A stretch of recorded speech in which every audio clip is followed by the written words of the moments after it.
Buenas tardes, profesor. Buenas tardes, compañeros. Mi nombre es Alison Quevedo. El día de hoy, mis compañeros y yo expondremos el trabajo parcial, con el tema de el asesinato de Gabriela y sus dos hijas por parte de su expareja. La descripción del caso inicia este año. Para ser más específicos, el 15 de febrero del 2021. Desde esa fecha iniciaron las amenazas de parte de Edgar Pinto Gómez hacia Gabriela, diciendo: te mataré a ti y a nuestras hijas porque quiero vivir mi vida.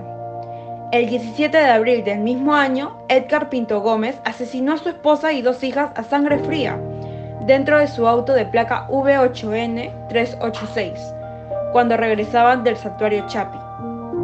Edgar las degolló con un cuchillo de 23 centímetros, empezando por su esposa y luego con sus hijas. El 18 de abril de este año, Edgar Pinto Gómez, individuo con problemas de salud mental, al acudir él mismo con los investigadores, negó conocer el paradero de su esposa e hijas.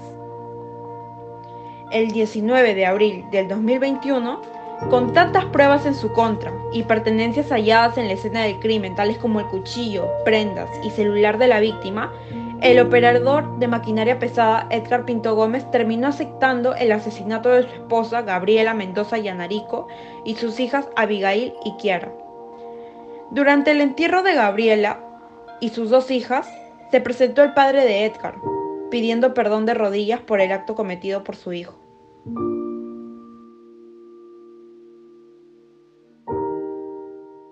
Hola, mi nombre es Miguel Antonio Aguilar Talavera. Análisis ético, persona y acción humana. Hechos.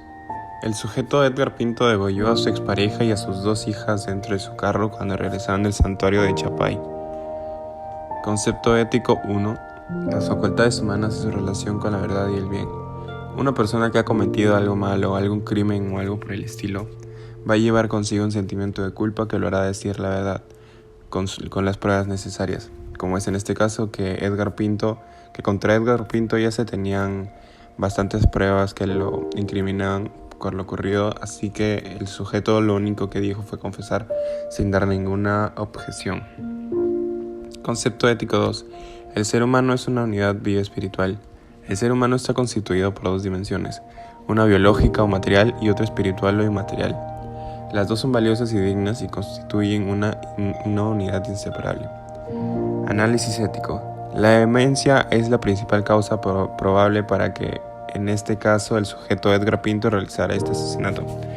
Por lo que a Edgar Pinto le hicieron bastantes exámenes y bastantes psicólogos estudiaron este caso y todos afirman que Edgar Pinto tenía problemas mentales, que era una persona que se estresaba mucho, que le daba miedo empezar nuevos proyectos, muy irritable, y también creen que es un problema que él tenía desde pequeño, todos los problemas no los sabía afrontar y solamente se dejaba llevar por sus instintos, por la ira, por su enojo o por sentimientos así, lo cual es algo que no se debería hacer.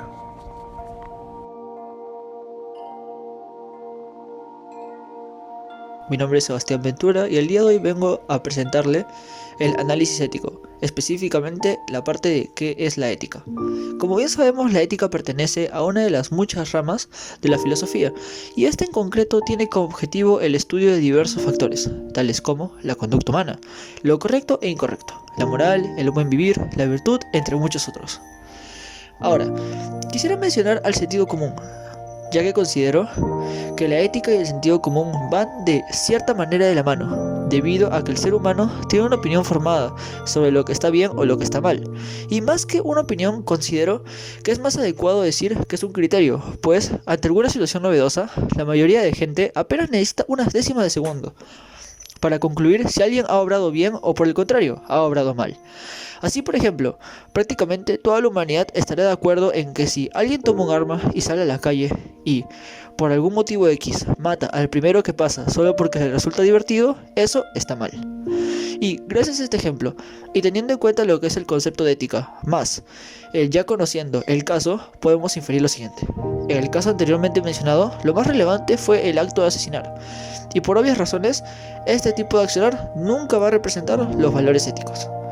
Y, según el concepto de ética de la filósofa española Adela Cortina, este accionar es incorrecto, debido a que no cumple a lo que ella considera el objetivo de la ética, lo cual es cambiar las tornas y tratar de potenciar las actitudes que hagan posible un mundo distinto. Ahora, si bien usar como ejemplo el acto de asesinar, se podrían usar también más acciones, tales como el mentir o atacar a una persona, y peor aún si se trata de un familiar cercano, como fue en el caso de Edgar, que no solo mató a su esposa a sangre fría, sino que también terminó con la vida de sus menores hijas.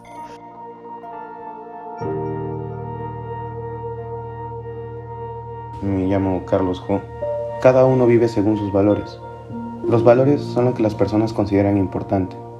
Estos ayudan a forjar nuestros principios y nuestras virtudes. La virtud es un hábito bueno.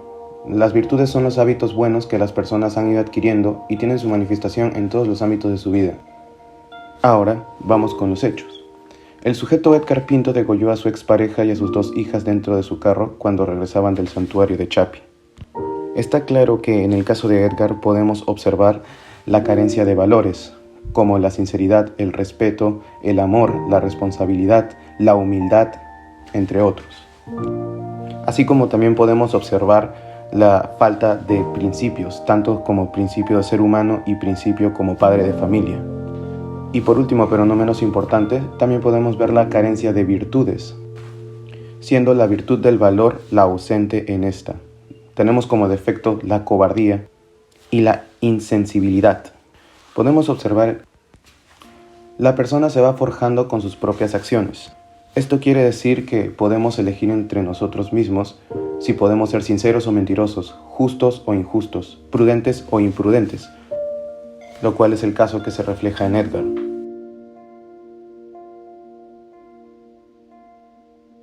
¿Qué tal, profesor? Mi nombre es Atena Ruiz. Procederé a hablar sobre la noticia presentada en base a la conciencia moral. Concepto ético 1. Sobre la conducta moral e inmoral.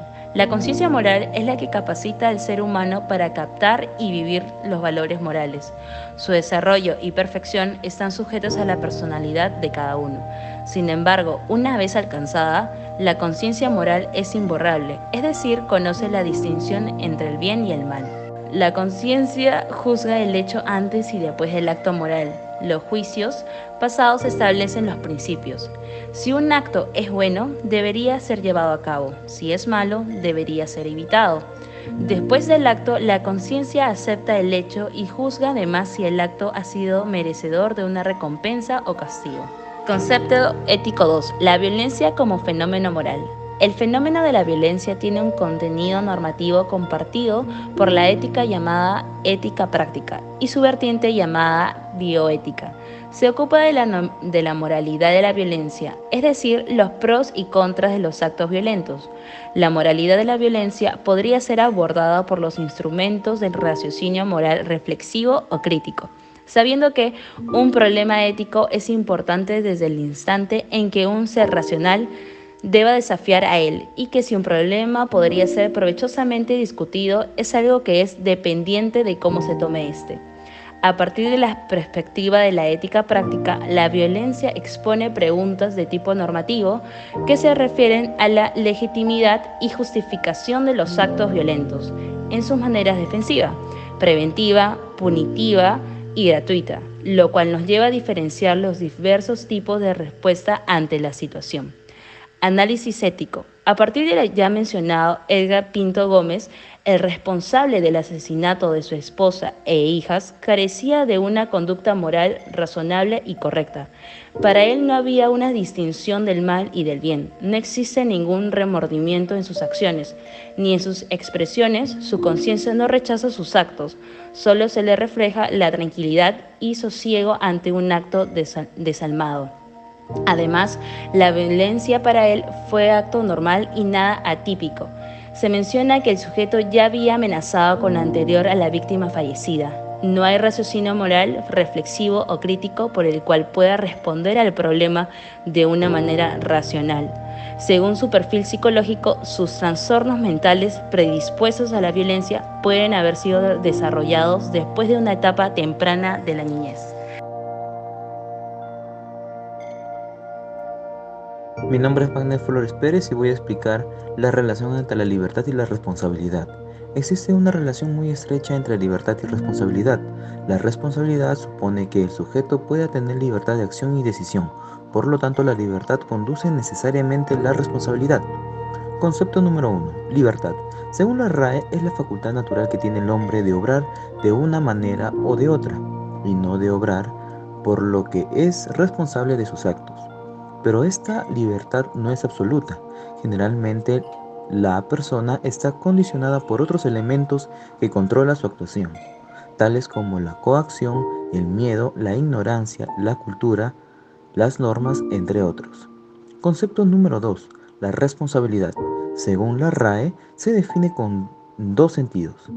La respuesta a una conducta ilícita, que sería la deuda, obligación de reparar y satisfacer, por sí o por otra persona, a consecuencia de un delito, de una culpa o de otra causa legal.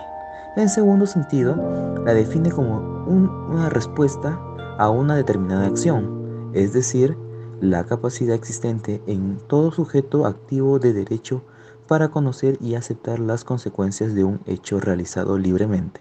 Toda persona está inmersa en un círculo de la responsabilidad al cual debe responder por sus actos.